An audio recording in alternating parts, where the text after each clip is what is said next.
recrute, encore une fois, dans ce que j'ai vu, indifféremment, docteur ou ingénieur. C'est pas forcément tant le diplôme qui compte, mais plus ce que la personne est avec ses compétences, et j'y reviendrai un peu plus tard. Il y a évidemment beaucoup plus de critères qui rentrent en compte, mais je crois que si je devais en choisir que 3, ce serait cela.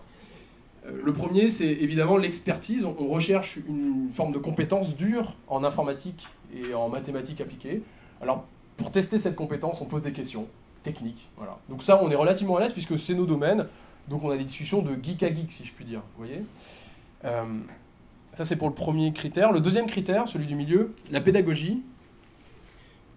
On pourrait probablement l'appeler différemment, mais ce qui est important dans des équipes qui sont souvent petites, c'est qu'on n'ait pas quelqu'un qui ait trop de mal à communiquer ses idées, trop de mal à dire qu'il n'est pas d'accord avec l'autre sans forcément s'énerver. Vous voyez, je mets tout ça, c'est une forme de savoir-être global, hein, mais je mets tout ça sur le terme pédagogie.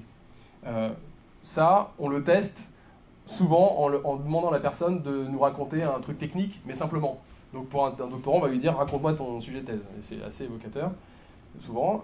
Et pour un ingénieur, on lui demande de nous raconter un de ses projets très techniques, et on essaie d'évaluer à quel point le langage qu'il va utiliser est adapté ou pas à nous, premièrement, à ma grand-mère ou à un ingénieur qui sortirait d'école. Vous voyez, c'est comme ça qu'on est content de tester les choses. Puis le troisième, qui est au moins aussi important que les deux autres, c'est l'adaptabilité. Donc ça, ça fait directement écho à la contrainte qu'on a que nos roadmaps, donc nos directions de développement, je ne sais pas comment on dit en français proprement, notre feuille de route change tout le temps. Donc intrinsèquement, il nous faut des gens capables de s'adapter.